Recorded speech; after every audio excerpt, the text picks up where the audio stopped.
Hey, folks, let's make sure that's working. That looks like it's working. Let me know if something isn't working. Welcome. Tuesday morning, trying to get my head on straight, sitting here stretching. I treat this like it's a full body workout. I wish. Have you ever noticed how, mental work is just as exhausting, if not more exhausting than physical work. And yet it doesn't burn the calories that physical work does. So it's not fair. It's not fair, I tell you. Hey, Gabby, great to see you along with us. All right, we have, I was just about to say, a fun lecture. I think they're all fun lectures. You know, here's the deal. You've got a professor here who likes his job. And so I think these are all fun things. So this is what we get to talk about so here's the deal. We've been talking about how business began, right? It's the simple exchange of goods and services so that we can get the things we want, right? And it's all barter and so forth. Yeah. Okay. Even the music that I was playing there, right? So I don't pay for that music, but in order for me to use it, I have to put the credits of the music in the description. So after this video, I will put the credits in the description. That's barter. I mean, it's so much of our lives is barter. We just don't realize it. Okay. All right. So we've got the exchange of goods and services because we want what we want and we need what we need. And things are going really well. I mean, they're going really, really well. Now, there's some concerns about, how much influence does this have on society, all this retail and so on and so forth, because Aristotle was starting to lose his you-know-what.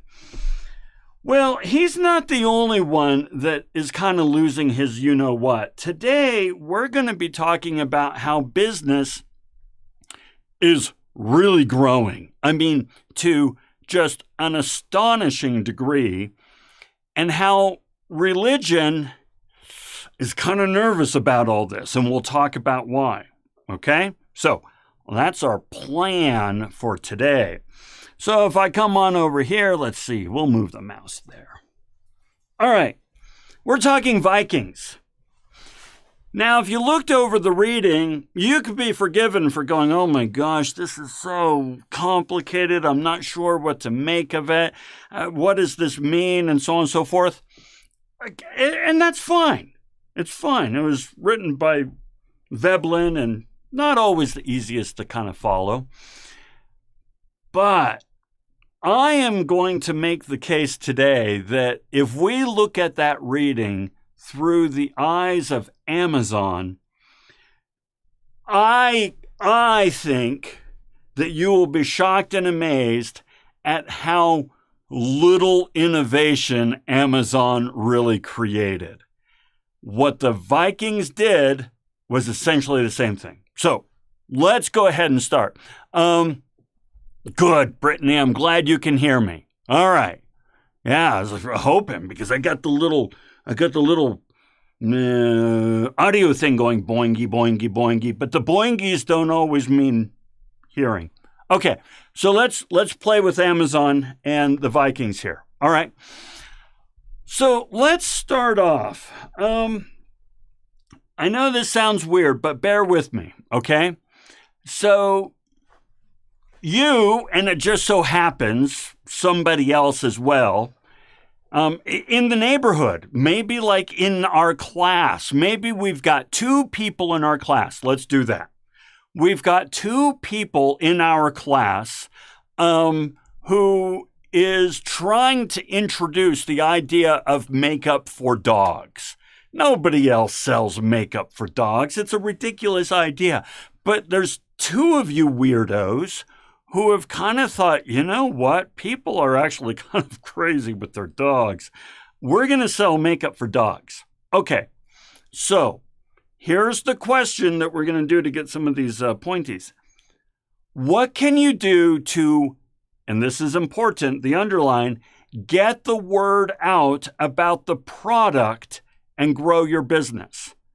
So there are two of you who separately came up with the idea of makeup for dogs in the class. Now tell me, since it's such a brand new product and you don't have a lot of resources, what can you do to get the word out about makeup for dogs? All right. Now, Gardner says, well, you can advertise, right? Absolutely. You can find, here, let's push the right button. I'm going to do that one. So you can advertise, you can create a little TikTok. Trust me, a makeup for dogs TikTok would go viral, right?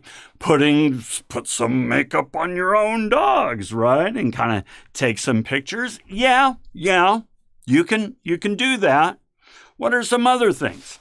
Remember, there are two of you who separately thought of this. What are some things that you can do? You can each advertise. You can each put makeup on your own dog. What can you do? Okay. Now, David says something.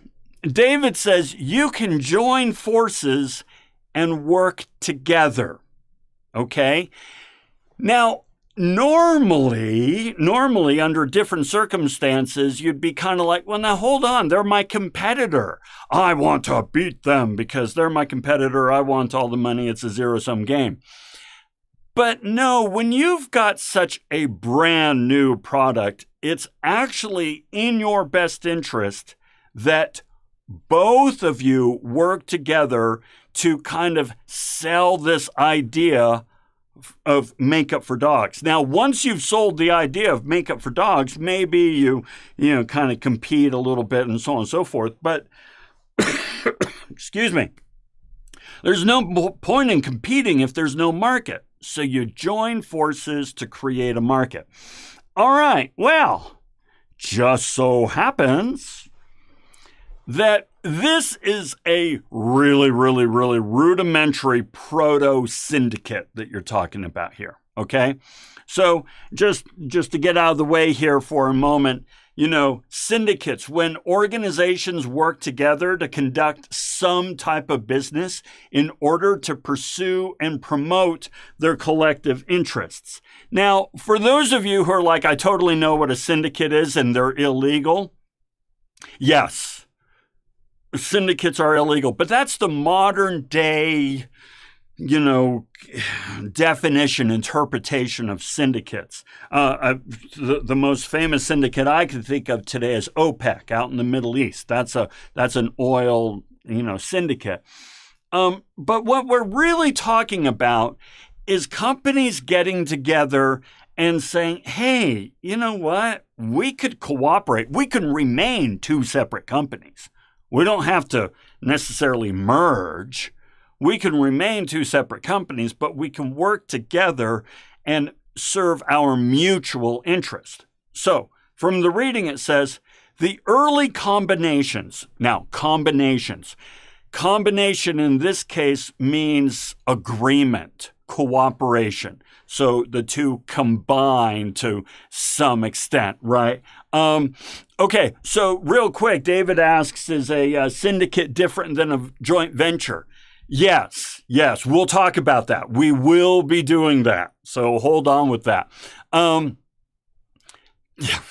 Clothes for dogs work. Okay, so the reading says, what's it? The early organizations, agreements, were relatively small and transient, meaning there was nothing permanent in this agreement.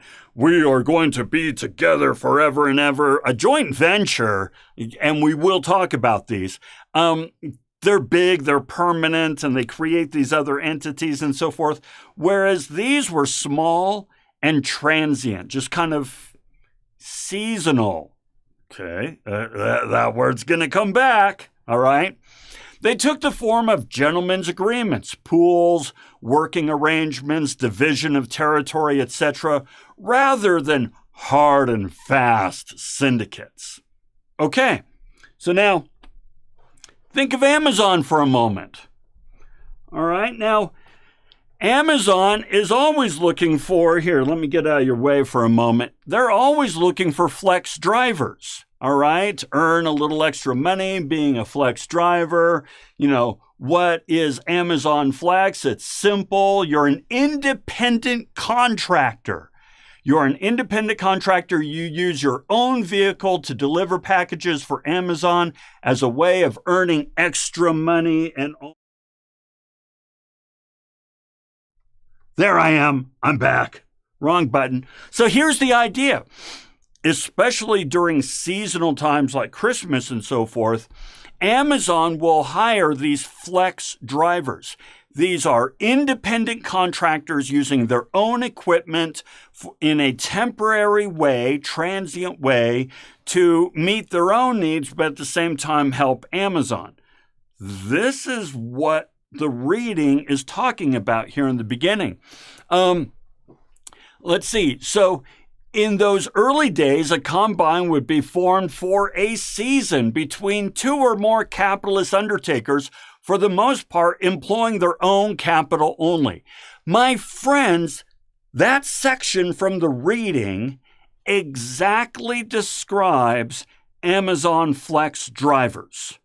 Exactly.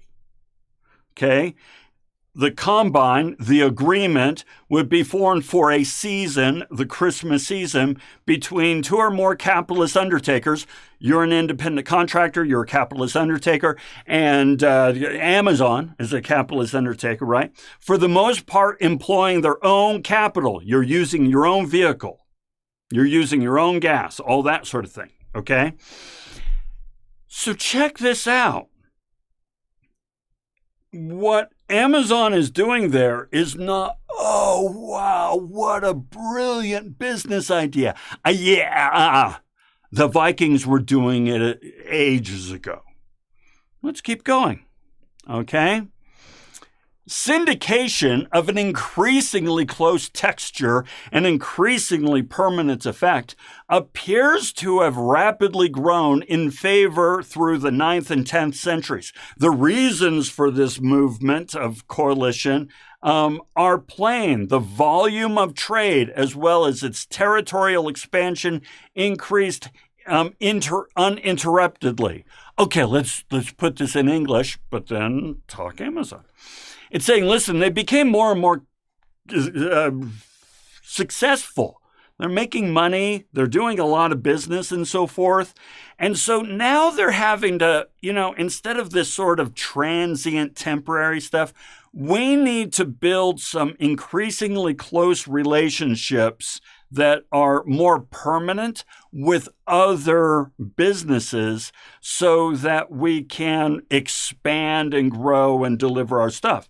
So Amazon has its own fleet of delivery trucks, but they also contract with UPS and FedEx and USPS and whatever other businesses are out around the world, territory expansion and so forth, so that Amazon's work and they can continue to do business and expand uninterruptedly.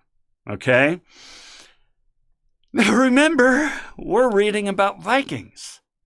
And yet this is exactly what we see Amazon doing. Okay?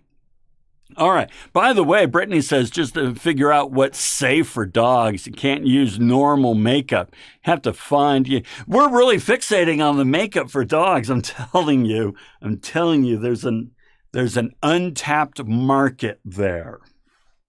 Dog owners are weird. Okay, I'm a dog owner. All right.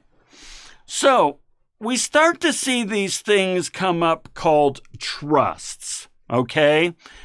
The quasi-voluntary coalition of forces known as a trust.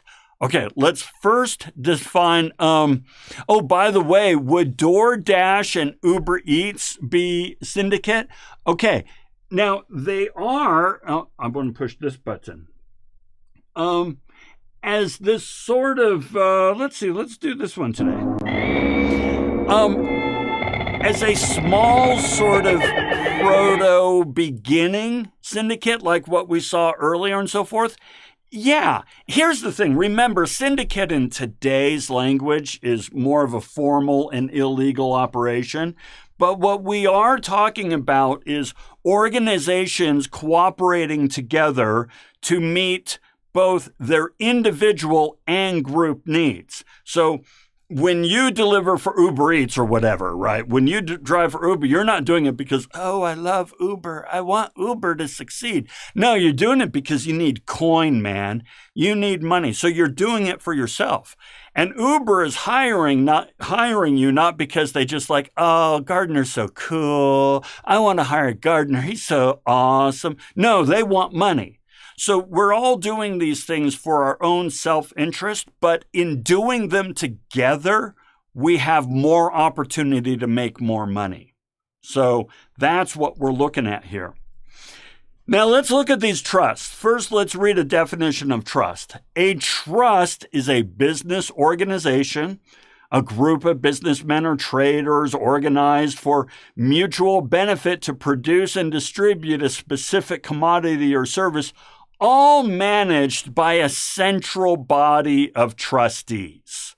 Okay? So it's a whole organization of people and interests and companies and organizations that all work together, but they're managed by a central body of trustees. Okay, that's a trust. Let's see. Based on hard to government to track cash flow. That actually is one of the reasons. There's a whole bunch of reasons that we don't, that syndicates are formal syndicates today are illegal. One is that hard to track cash, but here's the thing. Syndicates fix prices. They all get together and cooperate, and they will raise and lower prices in unison, so they will fix the prices. And that flows in the face of free and open markets and competition. So that's the primary reason that we don't like syndicates. Okay, so now when it came to the Vikings, there was this quasi-voluntary coalition of people, and they were known as a trust. Quasi-voluntary meaning you worked for them whether you liked it or not. You know, it was just, yeah, all right, that's just kind of the way it is. You're going to work for them whether you like it or not. All right, well, now, how do we bring this over? Well, let's actually, okay, no, let's do this. All right, so I want to pretend for a moment, and I'm going to come on over here and talk to you here. Imagine in your mind's eye that we all want to get together. Yeah, right, Brittany. We are those dog owners. Okay, we all want to get together, and we're going to start a business. We are going to start a Christmas tree farm. Okay, that's our plan. Right? All of us are going to get together and buy a Christmas tree, and we're going to start a Christmas tree farm, and we're going to get rich. Okay? Well, let's look at what this takes to pull off. All right?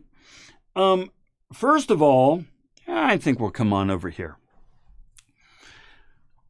First, we have to look at an element of sunk cost. All right? Let's look at sunk cost. For a business venture to get off the ground, a relatively large initial investment must be sunk. And the period of turnover, the period of production, we're going to come back to that, is also necessary for some duration. The risk is also considerable. Okay, so let's first play with sunk cost. Sunk cost means there's money you're going to put into this that if the venture fails, you will never get back. You'll just never get it back. It is sunk. It is gone. And that's a hard thing to kind of stomach as a business owner.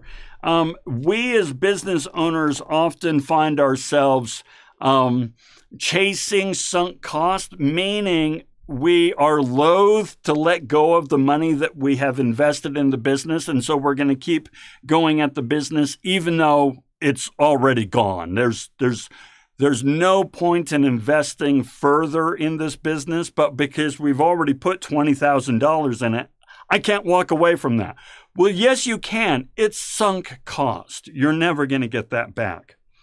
So this means that when you start a business venture, and in our case, we're doing a Christmas tree farm, you are risking a lot. You're risking. Now, as Gardner says, you want low risk, high reward. To the extent you can find high risk, low risk, and high reward, yeah, you totally do, right? Yeah, so you can be in the red versus the black. So here's the idea. We want to invest. We want as low as risk as possible, but we also want as high a reward as possible. Now, you and I both know that risk and reward tend to correlate, all right? And so that means that the more reward we're chasing after, the more we're going to end up risking. Okay, the point is we're going to put money into this Christmas tree farm, all right? Great. So then what? Well, then we have to look at the period of turnover and the period of production, okay? Now, we could read all this, but let me show you what I mean. All right. So we've got ourselves, let's say, 100 acres. We've got 100 square acres for this Christmas tree farm. Now, we're going to go out and plant a bunch of saplings. This is our sunk cost. We're going to invest in the saplings. So we have 100 square acres of saplings. Well, or do we? Here's the thing. You are going to have to wait, I'm going to say 5 years, for a tree to come to get ready for sale. Okay, this is our period of production, all right? It's going to take 5 years for a sapling to become a Christmas tree that we can sell, which means we can't make a single dollar back for 5 years. Okay, fine, great. But then that means if we plant the entire field, that means that we are only making money every 5 years. So what we do instead is we plant 20 square acres every year, so that starting in 5 years, we have 20 square acres of trees that we can sell. And it just cycles through year after year for each section that we planted each year. You follow me? So this is how we have to spend our money in order to build this out. And it's going to take a long time for us to make that money back. And of course, there can be disease and there can be drought and all kinds of things. So there's risky business going on here. Okay, so with all of this in mind, let's see what the Vikings did to start up their venture.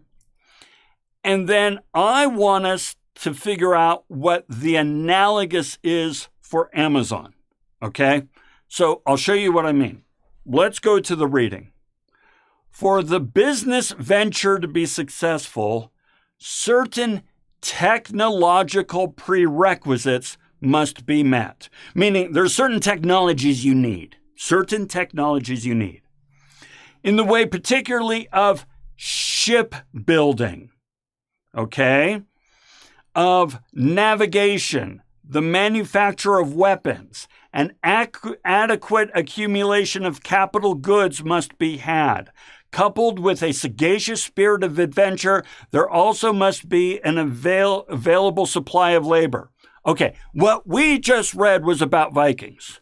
But now I want you to erase that understanding and pretend like what we just read is about Amazon. Certain technological prerequisites must be met. particularly in the way of shipbuilding. What does Amazon use? Of course, they use ships, but what's their primary way of getting stuff around? Navigation. Now, the Vikings navigated with sextants and by the stars. How does Amazon navigate? The manufacture of weapons. What is that about? How does Amazon meet the same need that the Vikings did when they were manufacturing weapons? All right, so first of all, Gardner says, all right, so let's do this. We've got ourselves, trucks, absolutely. I would say trucks and airplanes, right? So while the Vikings are moving everything around by ships, we are moving everything around by trucks and airplanes and, of course, some ships, right? They are navigating by the stars. We are navigating by our own stars, which are GPS. This is a technological prerequisite to get business done. Okay, but now Amazon is not manufacturing weapons. Let's come back for a moment. Why were the Vikings manufacturing weapons? Okay. You need to plant things, right? Brittany, yes. So the Vikings are setting up distribution centers all around Europe, all right? And in the same way, Amazon is setting up fulfillment centers. And they're also setting up production centers, planting things, right? And in the same way, Amazon has set up production centers all over the world, all over the U.S., and so on and so forth, right? So they're doing the same thing. Okay, so once again, though, when the Vikings were manufacturing weapons, why were they manufacturing weapons? Let's play with that one for a moment. Why were the Vikings manufacturing weapons and getting all buffed and growing beards and yelling and screaming? Why were they doing that? Because Amazon's not doing that. They're doing something different. So, war, all right? Conquest, expanding territory, all right? Absolutely. Expansion, protection, and security. All right. Very, very good. Let's keep doing it. Part of advertising. That's actually pretty clever. Okay. So you guys are right. Let me show you. The Vikings have to become brutes and manufacture weapons because that's how you expand. And that's how you protect your ships and your ports and your crews and your products and so on and so forth, because piracy was everywhere. Piracy was everywhere. We're actually going to see that in a moment. Okay, so they are expanding. I need weapons to expand. I need to protect my resources, my products, my ships, and so forth. So I need weapons, right? Okay. Amazon does the same thing. However, when it comes to expansion, they don't use weapons, they acquire. Okay? If you look at the history of tech companies like Amazon, Google, Facebook, you name it, the way these companies grow so quickly is through acquisition. It's all about acquisition. In the past, they would send off Vikings to say, we are now going about a process of acquiring this village. No. All right. The way we acquire today is through legal mechanisms. Legal mechanisms is how we acquire. In the same way, the Vikings are building weapons to protect themselves. Amazon doesn't have to worry about that. We have now established a legal system, a governing system, whereby, for the most part, we don't worry about you know, highway robbery and kidnapping and piracy or whatever. I know these things happen. I know robberies happen, but I'm telling you, people, it is really, really, really rare. Okay? So as a result of this legal system that we have in place, Amazon can now go about and freely do business without having to arm its drivers to the teeth. Okay? So, but the point is, both of those needs are still being met, just no longer by the Vikings or by Amazon. They are being met by legal and governance systems. Okay. An adequate accumulation of capital goods must be had. So all the stuff that we planted and all the things that we have in our distribution centers and our fulfillment centers, we need to have all that. Check this out. Coupled with a sagacious spirit of adventure. Sagacious, by the way, means wise. A sage is a wise person, so sagacious means wise. What do we call today, and we have a word for it, and we love this word. Everybody says they want to be one. What would we call today a sagacious spirit of adventure when it comes to doing business? What do we call a sagacious spirit of adventure?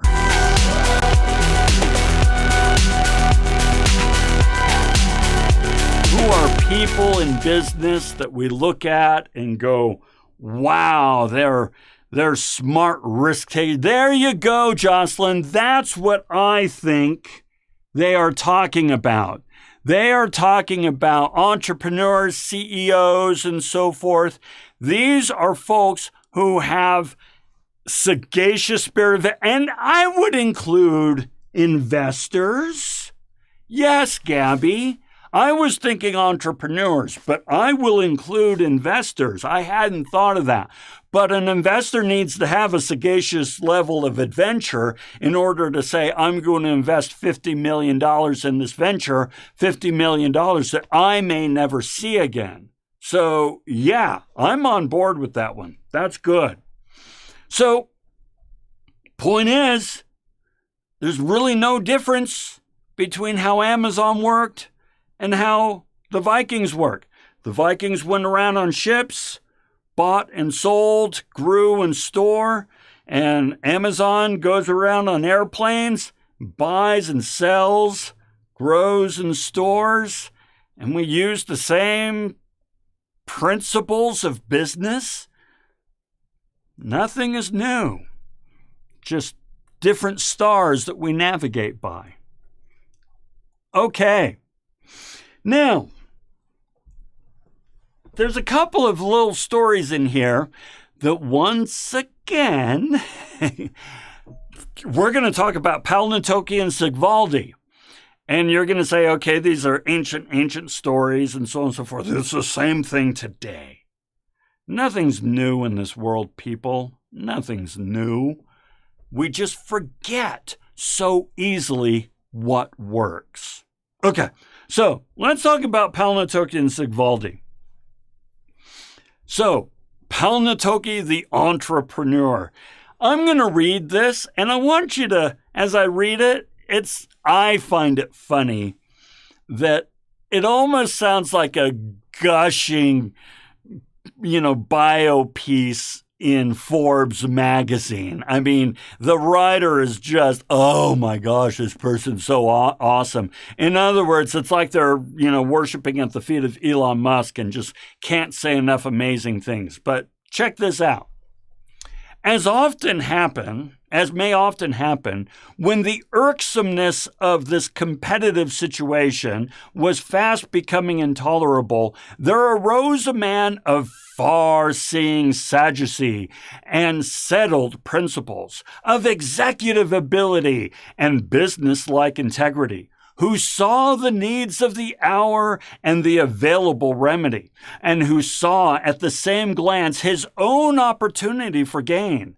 A man of mature experience with a large investment in traffic and with a body of goodwill that gave him perhaps the most decisive advantage. Oh my gosh, why don't you just marry him? Okay? So here's the idea.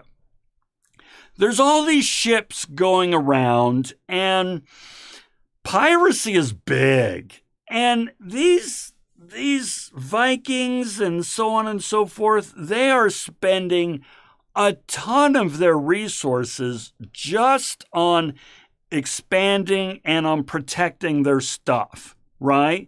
So one of the reasons that you and I can do things like live stream and go to school and go to movies and self-actualize and grow and focus on ourselves and personal development is because we're not spending 80% of our time looking after our personal safety.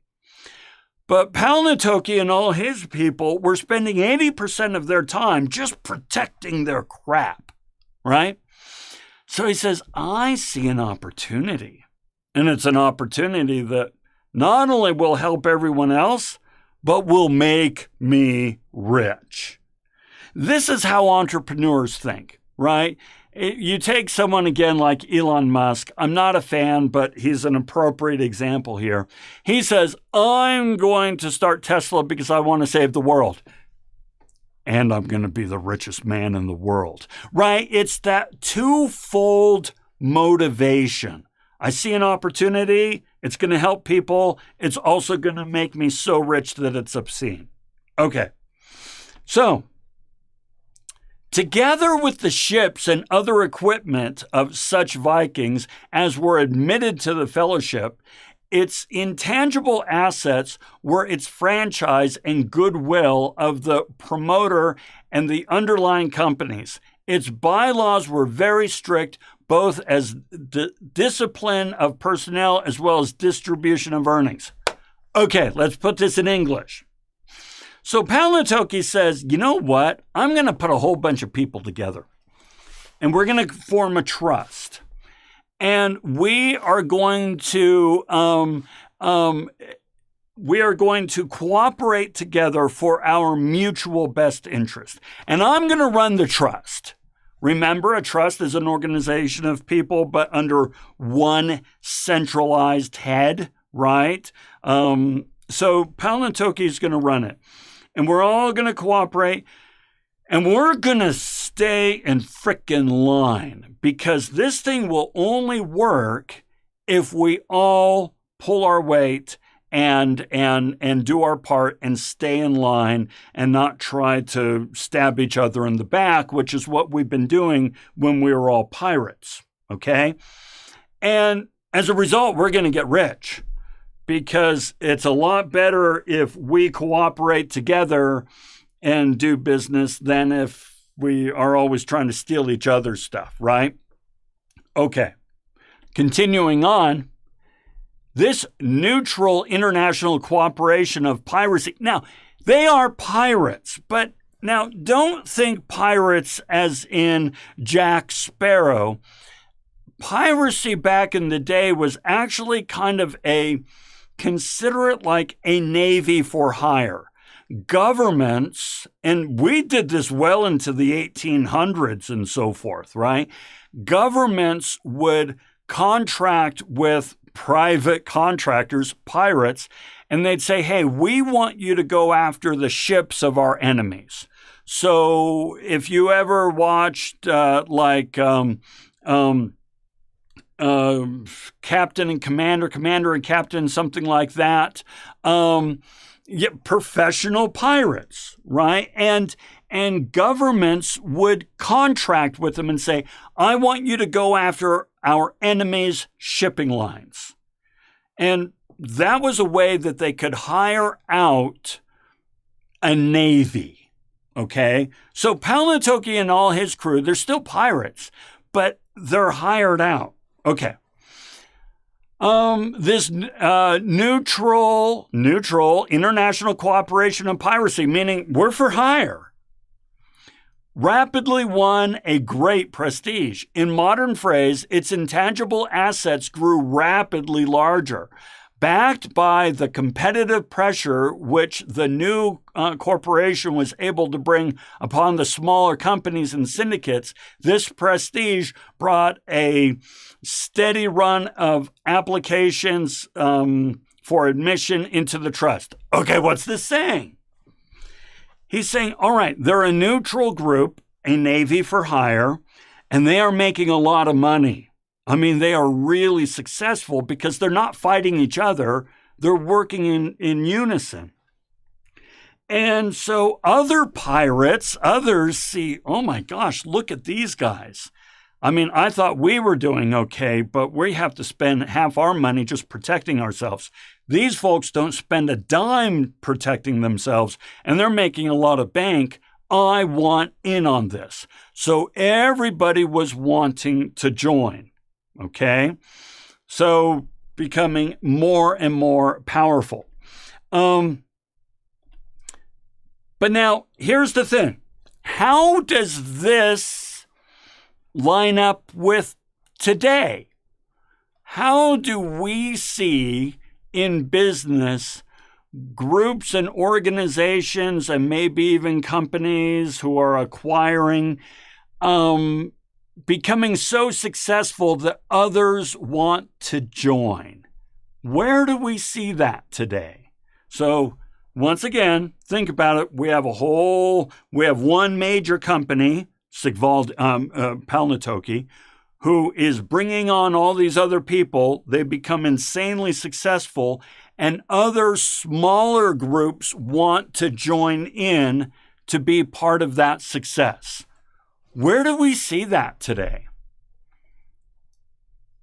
Where do we see that kind of behavior? Because it hasn't gone away. Okay, airline mergers, right? And I would even say, not just airlines, all kinds of mergers. Some mergers, car makers, yes, I like it. It's when others want to be part of it. Or, okay, let's take car makers for a moment, all right? Now, airline mergers counts, but let's take car makers because it's a little simpler. A car manufacturer doesn't make every single component, not by a long shot. As a matter of fact, a car manufacturer really does two things. They design the car and assemble it. Well, now, if they design the car and assemble it, who's actually making the components? Well, they're contracting out for that. And people always want a piece of that pie. So same with airlines and so forth. If these big companies have won big, huge contracts or are doing really well, other smaller companies will say, can we play? Can we play? Can we get in on this? Can you buy our, brake pedals? We make the best brake pedals in the world. And so this is where others, instead of trying to compete with this big conglomerate, will actually try to join it. Okay, Gabby says social media, right? TikTok, for example, is a company, and then people come out and sell literally anything of their choosing. Okay, I like all your examples. I'm going to throw in a couple just because you guys are crushing it. Let's talk something like TikTok for a moment.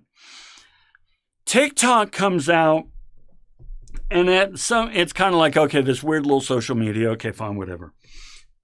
But then it starts to become more and more popular. And then it's like, okay, how do I sell on TikTok?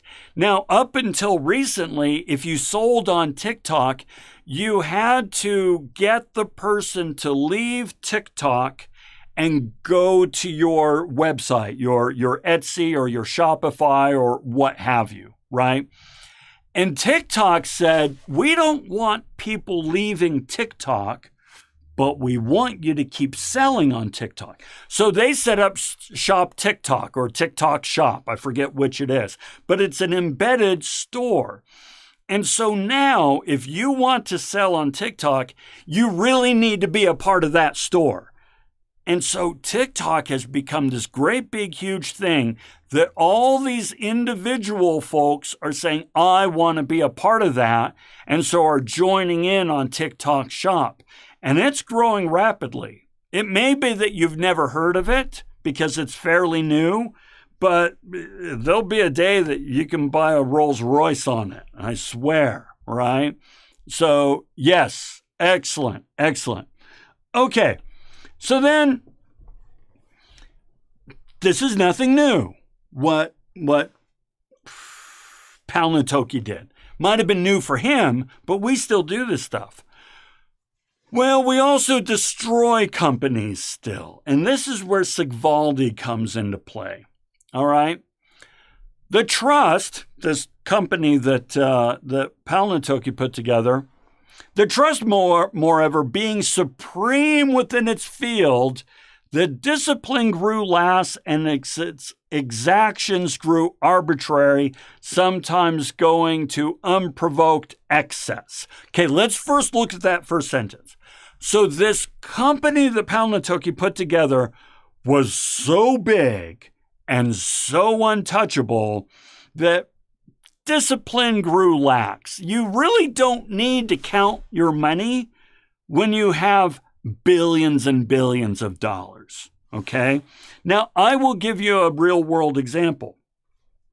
I worked for Intel Corporation, and there was a time, it was before I joined, but just before, there was a time that Intel, actually, no, I was with Intel then. Anyway, Intel was the biggest semiconductor manufacturer in the world, and we had so much money. And so, I mean, anything we wanted to do, you just throw money at it, throw money at it, throw money at it.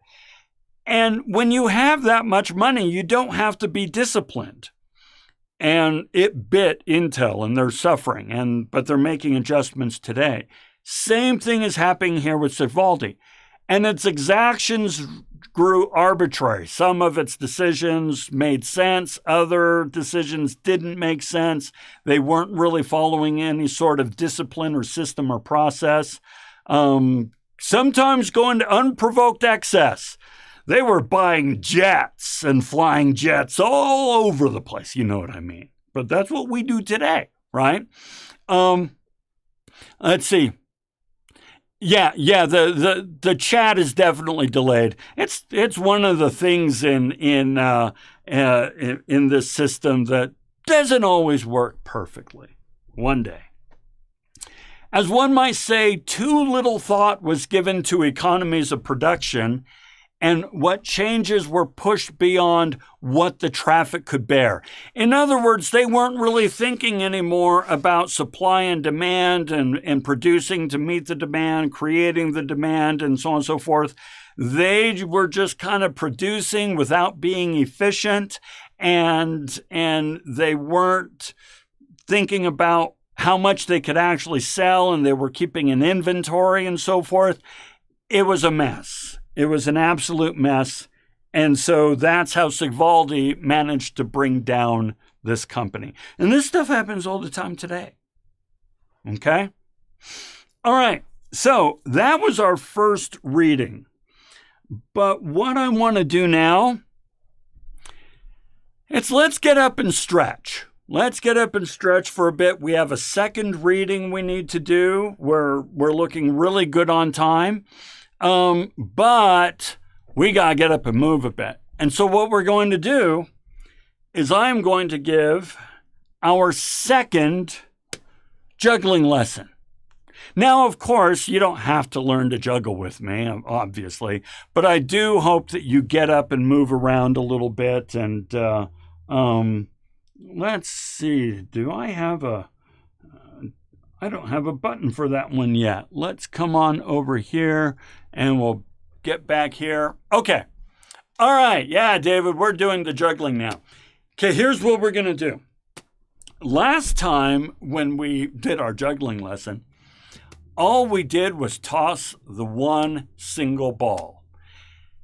And you may very well have thought this is the lamest thing on the face of God's green earth. But remember, I said, hey, you want to move your hands relatively little. You want the throw to be everything because you want that hand, that throwing hand is then the catching hand. It goes back and forth from throwing to catching. So it needs to be in the same place all the time. And you want to throw it up at just slightly above eye level, things like that. Okay, well, now we're just going to do 2. Now, here's a funny thing. We're weird in our heads. We're weird. And all we're going to do is the exact same thing with 1 ball, but we're going to do it with 2. But we're going to start to panic. I'm playing Call of Duty these days. I'm trying to learn to play Call of Duty. I suck. And even if I go up against a bot, I'm all freaking out because he's shooting at me. Dude, chill out. It's a bot. Just practice. Well, it's the same thing when we have 2 balls. We're going to say, okay, I have 2 balls. What do I do? All we want to do is throw them as we were throwing 1 ball, but in a 1-2 rhythm. 1-2, 1-2. Okay? Now, to start with, I invite you to forget catching. Just throw and let them fall to the ground. You should throw them in 1-2, and you should hear them hit the ground at 1-2. So, 1-2. Okay. So, I guess you heard that fall to the ground, right? So, 1-2. All right, so you go 1-2, 1-2, changing the starting hand each time. Starting with the right, starting with the left. Now, here's the thing. Yeah, I dropped it. What are you doing wrong? I'll tell you what you're doing wrong. First of all, you're throwing them both at the same time because you're freaking out about getting them out of your hand. So you're like throwing them at the same time, okay? The second thing you're doing is you're probably throwing them higher than you need to because you're so freaked out about getting them out of your hands that you're throwing them up higher, okay? So you just want to just chillax and just 1-2 and let them fall to the ground. That simple. Now, we want to go back and forth, like I said, from starting with the right hand to starting with the left hand. So you just 1-2. And when they hit your hands, you should hear a really nice 1-2 thud. Okay? And so you start with the right, then you go to the left, start with the right, and go to the left. And that's all you're doing with the 2 balls. Okay? Just tossing them back and forth. It's really no different than this, except there's less time between the throw and the catch. But it's the same thing. Okay? So that is our juggling lesson for the day. Practice that. If you're learning to juggle, practice that. It'll pay off. Yeah, looks like we're all a little bit behind and so on and so forth. Refresh the page, see if that works. So if I come over here, yeah, I have it on ultra low latency, which normally gives me about 6 seconds of latency. So right now, if I do this, I go 0, 1, 2, 3, 4, and I just saw it there on the broadcast. But the chat sometimes gets messed up. I get it. But that's all right. You guys are like crushing it. Look at all these points you've got going, and now we're going to take them all the way to the max again. All right, you're going to do great. Okay. All right. Yay, Brittany, you got it on time. It's funky. It's funky. All right.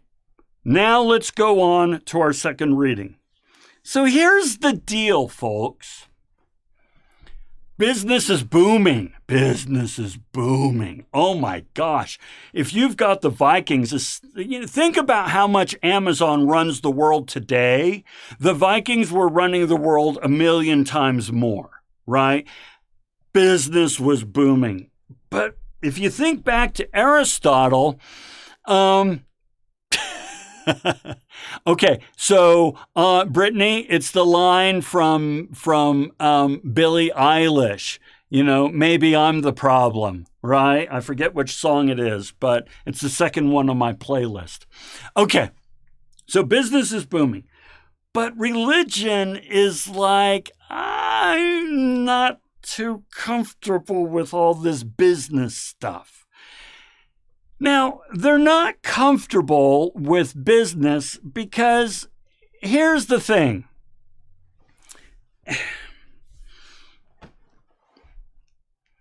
Who needs heaven when you're rich?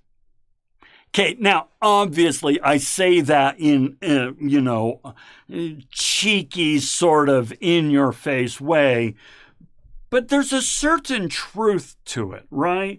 When people are down and destitute and just trying to stay alive and so forth, and TV, thank you. That's the one. That's the one. That gets a point. When life is rough and you don't know when you're going to die, you like to think about heaven. But when you start to become materially comfortable, you start to think, can I get more comfortable? Can I get more money? Can I get more opportunity? And you start to look around and go, this life ain't so bad. And so people are working more and more to pursue money and wealth and opportunity and luxury, and working less and less to pursuing building up treasures in heaven. And furthermore, as Aristotle pointed out, when your focus goes toward money, your focus is drawn away from your community, away from other people. You stop looking at people as part of a community and start looking at them as ways you can get rich. How can you help me get rich? And Aristotle didn't like that, and religion certainly didn't like that. If you have heaven on earth, you're not as concerned with the next life. Absolutely. Absolutely. There's this comedian, I can't remember his name. He was one of the writers of the Chappelle Show, and he has this bit that basically says, not caring about heaven is white privilege, because it's like, no, I'm good. I'm fine. I'll have to find the name of the comedian. Okay. So here's the thing.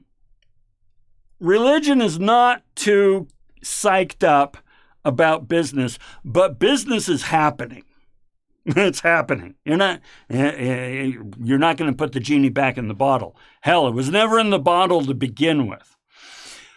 So they kind of devised four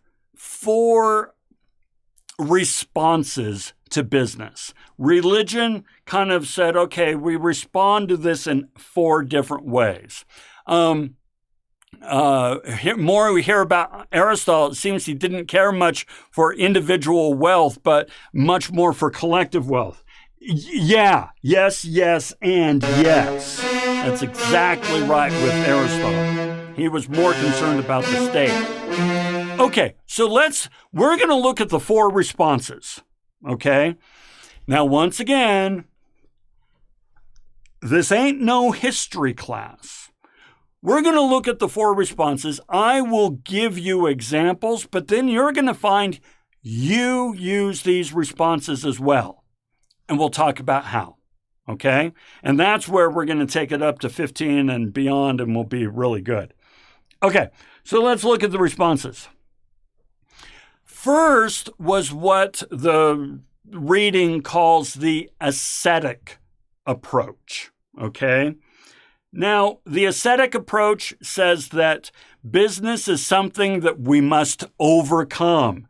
It's an unrighteous thing to be eschewed, to be avoided, to be pushed away. This is we do not have anything to do with business whatsoever. It's unrighteous, it's immoral, we have nothing to do with it. This is the ascetic approach. Now, I have a picture here, by the way, of the Amish. It's not fair to say that they have an ascetic approach to business. They do great in business. They have an ascetic approach to technology that replaces labor. Okay? Amish are great business people. What they push away is technology that replaces labor, because labor is a gift from God and it ennobles who we are. So why would you walk away from that? Okay? But now check this out. Were you or anybody you know homeschooled? Okay, in another class, I have a student who was homeschooled. Homeschooling is, to some degree, an ascetic approach to the public school system. Okay? Brittany asked, by the way, if religion doesn't like business, then why are the Republican Party? Okay. By the way, Brittany, I'm going to hold on to that question until next week. Because next week, we answer the question. So everybody, she just asked, if religion doesn't like business, then why is the Republican Party so intent on protecting business and taking away social rights? Okay, I'm not going to worry about the nuances of that. Next week, we are going to talk about a big shift where religion and business came together, and where we set rights and so forth, rights in business versus rights in social. So hold on to that question. Okay, so Brittany was homeschooled. To some degree, that is an example of parents who say, you know what, we do not trust, or for whatever reason. I'm going to speak on behalf of your parents because that's bullcrap. But just in way of example, we do not trust the public school system to raise our child in the way that we feel is best, so we are going to have nothing to do with that, and we are going to homeschool, right? That's an ascetic approach. So I know I have an uncle who refuses to shop at Walmart because of their business practices. This isn't the case anymore. But when the internet was first starting, there was a lot of wringing of hands on, should we have the internet at home? Oh my gosh, should we have the internet? Now, of course, we all know that everybody has the internet at home now. But when it first came out, there were a lot of families in my community who were like, we don't have that in our home. Hell no. Do you refuse to use products that use animal testing? Right? If you say, I will not use makeup or soap or anything that was tested on animals, you have an ascetic approach to animal-tested products, okay? Gabby says, I think it depends on the type of religion, right? I'm religious, but I think money is another gift from above. Oh my gosh, you guys are going to, okay. You are going to so enjoy next week because you are just hitting on the points, right? Yeah, my mom doesn't want me to go to public school due to religious reasons and my personality type, right? Exactly. Okay, so we still practice this, okay? There are things that I have an ascetic approach to that it's just like, I have nothing to do with that. I just push it away, okay? So that's one way that some people approach this issue of religion and business. Now, another way is what we would call the indifferent approach. And The indifferent approach says, listen. Religion and business are two separate things. I mean, I can be a good, strong business person, and I can follow my religion completely and without reservation. I can do these two things just fine because they're two separate things. I refuse to watch the Super Bowl because of Taylor Swift. I was about to say, Gardner, you're dead to me. No, I'm not a Swiftie, but the girl rocks. Okay, so the indifferent approach. This is a picture, this dude here, this is Marriott. I forget his first name. What was Marriott's first name? This is the original Marriott, as in the Marriott hotels, okay? Marriott resorts, Marriott hotels, so on and so forth. Now, he built a freaking huge hotel and resort empire. He was also devout LDS, Church of Jesus Christ of Latter-day Saints, the Mormons. Very devout. I mean, every day of his life. He actually had the idea of starting a hotel while serving an LDS mission in Washington, D.C., okay? Yeah, you've heard of him. Okay, so now, an extremely successful and savvy businessman, an extremely devout and upstanding member of his church. Okay? Hey, do you know what you can do at Marriott? You can get a cup of coffee. You can buy a drink at the bar. Now, I don't know for sure, but you can probably order a porno in your room. I don't know for sure. So now hold on. If the business is offering things like coffee, alcohol, and perhaps porn, I don't know. But these things are like totally not LDS. That's not these are two separate things. These are two separate things. Okay? Gasp. So, Grandpa's childhood friend. Cool. Ooh, man, that's awesome. Okay, so now, where do we follow this indifferent approach? Well, I'll give you an example for me. I don't believe in violence. I'm not a pacifist. I do think sometimes you need to take up arms to protect your home and your family and your country. So I wouldn't say I'm a pacifist. But me, I seriously can't harm a fly. I will catch flies in the house. Flies, spiders, you name it. I will catch them and take them outside. I can't hurt anything. Now, that's just me. I'll also play video games in which I shoot Nazis or whatever it is on the other side there, aliens and so forth. So that's because hurting people with violence and playing video games are two separate things. You can play Grand Theft Auto and still be a fine, upstanding citizen, okay? I leave the house to the bugs. Do you espouse environmental issues but still add to the carbon footprint? If you drive, eat food that's out of season, or eat meat, you are adding to the carbon footprint. And you're like, okay, listen.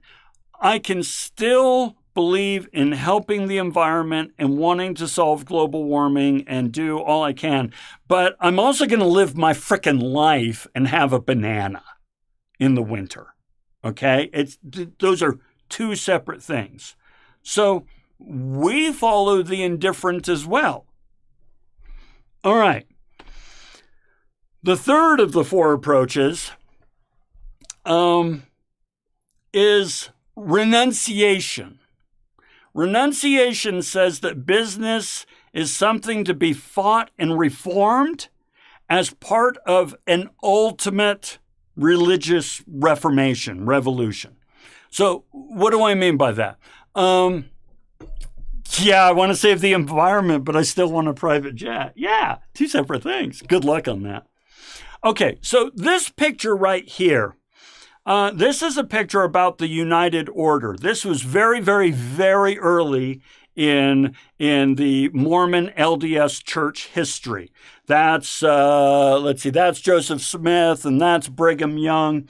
And they established something called the United Order. And the United Order, get ready to gasp and clutch your pearls.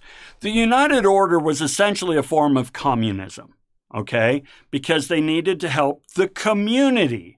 Their world was a commune. It was the Mormons versus everyone else. So you needed to keep a really tight community, and you need to look after everybody. So you would work and work and work and take all your stuff to the ZCMI. It was a thing back then. And then you would get what you needed. It was the United Order. It was fairly successful. It fell apart for a variety of reasons. But the point is, it was their own form of business. It was their it was their own economy, all right? They weren't saying business is bad and awful and we're not going to have anything to do with it, like, asceticism. And they weren't saying, hey, these are two separate things. They were saying business is part of the ingredients to help bring about the kingdom of God on earth, okay? Now, not the business that you guys follow. We are going to devise our own structure that meets our business needs as well as our religious convictions, okay? Yes, also called the law of consecration. This is correct, where you pooled your resources and then you were given whatever your family needed. Exactly. All your labor was consecrated to the church, to the Lord, and then the church would provide what you needed. So they were industrious. There's a reason why the beehive was the symbol of Utah, because industrious little buggers, all right? They work hard. So they're not saying, oh, business is bad. They're saying we can use this to our end, not your end. All right, where do we follow renunciation? Any disruptive technology is a form of renunciation. Do you drive Uber rather than taxi? Have you ever used an Airbnb? I'll tell you what. Do people still follow consecration today? Not in the Church of Jesus Christ of Latter-day Saints, the main body. I have no doubt that there are little denominations and so forth that still do. I'm positive there are. But they still practice tithing, which is a consecrated 10% of your goods and increase, I should say. So it's still part of the overall psyche. If you live at home with your parents rather than in an apartment or something, that's a form of renunciation. That's a way of saying, hey, listen, I know, dear society and business, that you want me to go off and rent an apartment and buy a home, and you want me to get into business in that way. I choose to focus rather than on you and the economy, on me and how I can get my feet on the ground. And so, yeah, I have a kid who still lives at home and so on and so forth while he's going to school. All my kids have done this. The idea is, okay, I understand I'm going to engage in business, but I'm going to do it for my purpose and not for your purpose, dear state, the economy, right?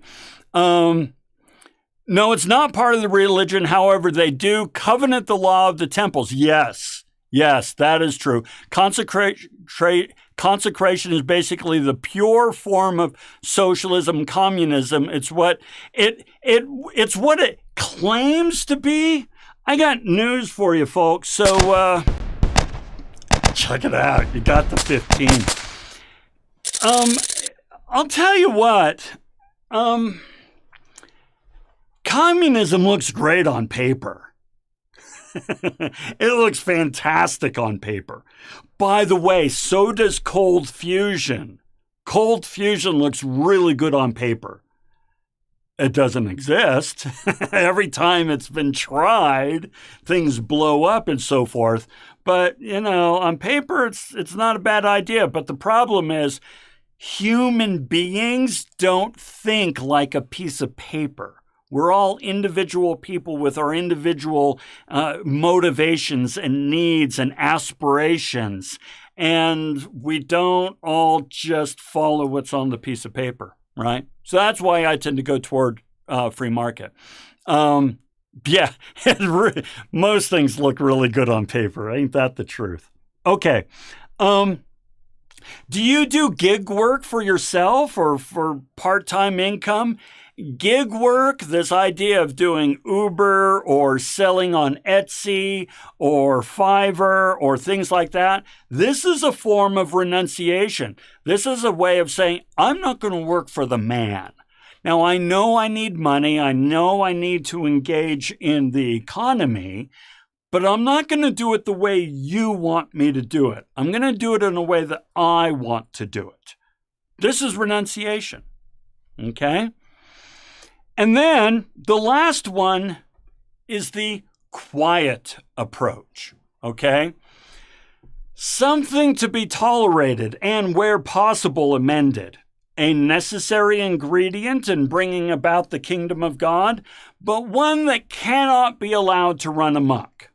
So, Utah liquor stores are a great example. This is where Utah has said, okay, listen. Back in the day, they were predominantly, I should say, LDS. Not so much anymore, but back in the day, predominantly LDS. And the LDS, the Mormons, said, we're not really keen on drinking. It's verboten, right? But golly gee willikers, we probably need to have liquor in the state. All right, we'll have liquor in the state, but we're going to control it, says the government, not the church, the government, right?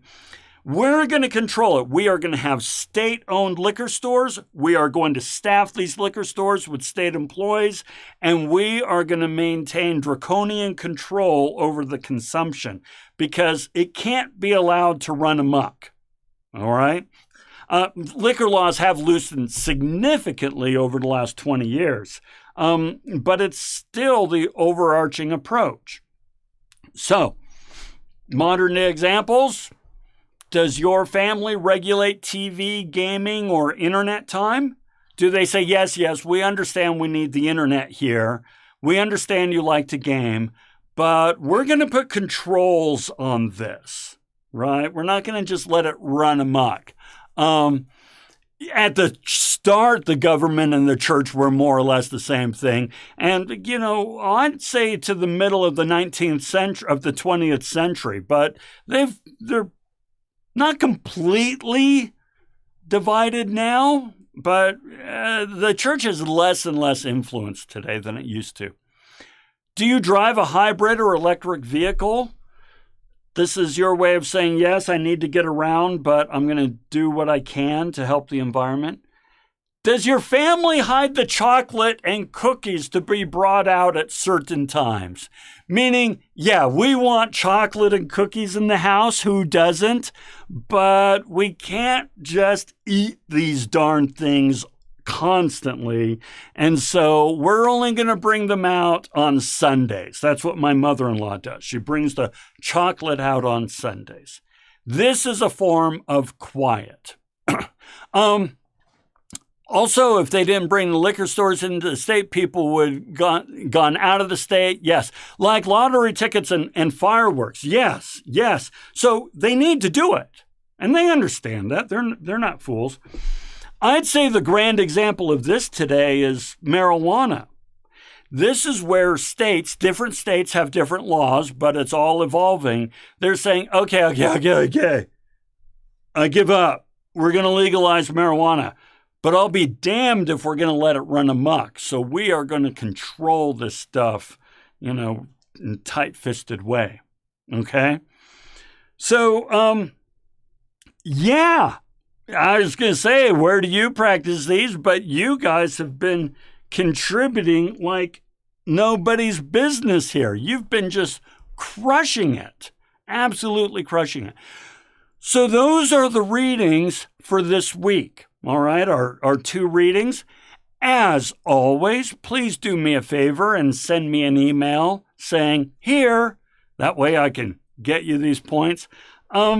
I just want to say that I've been doing these live streams now for a few years, and you guys are far and away the chattiest bunch. And I can't tell you how much I love that and appreciate it.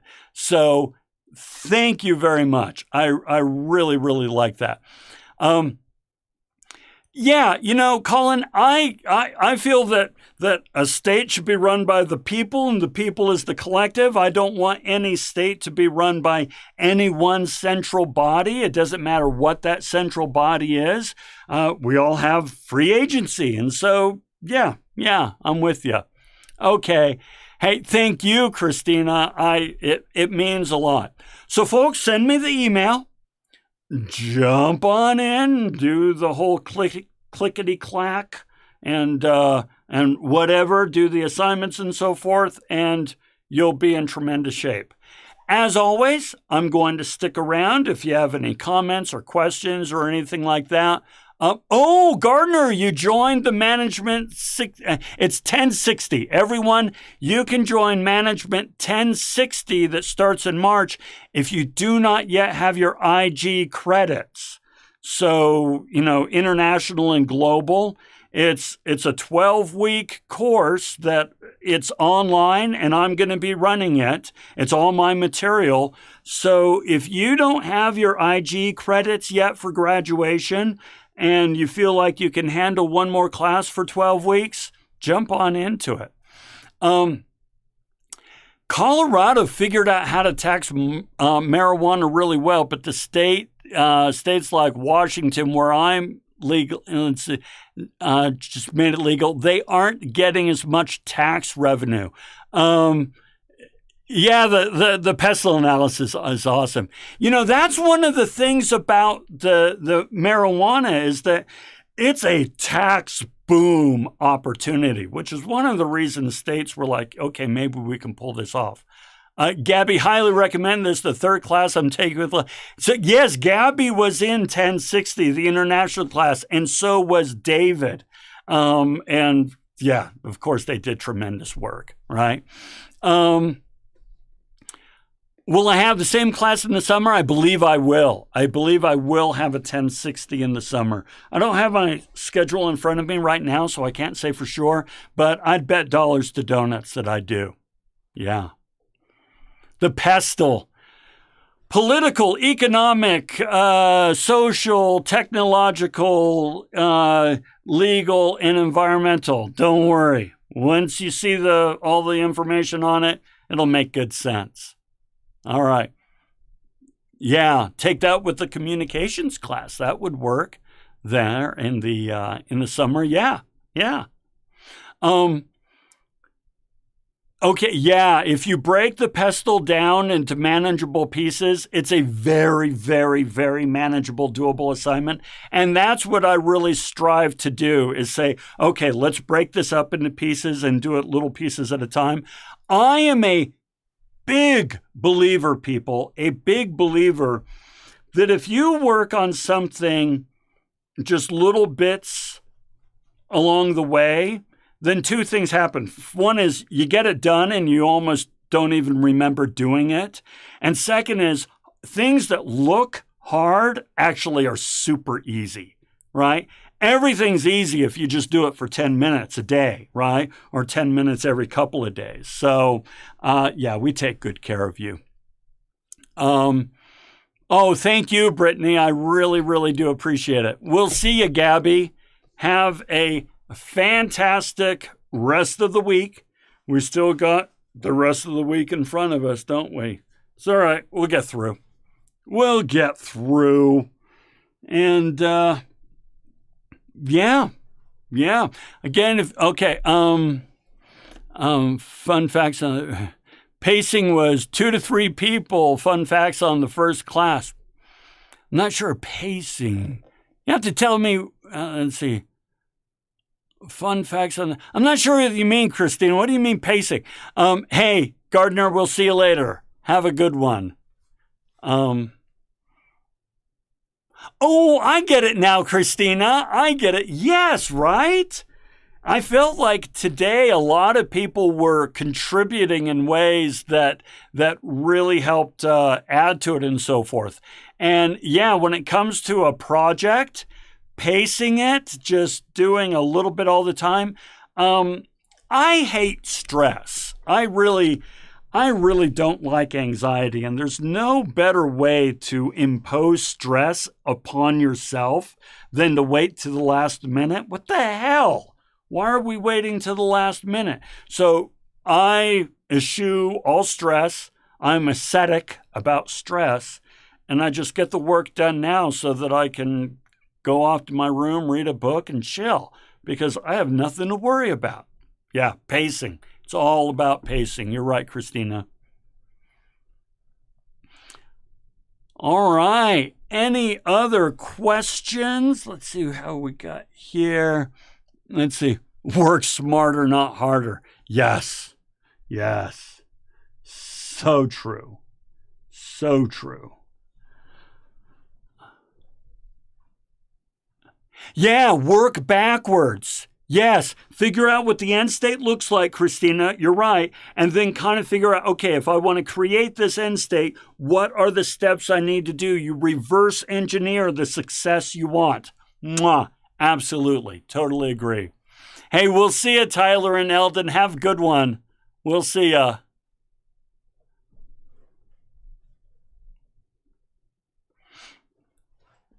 Oh.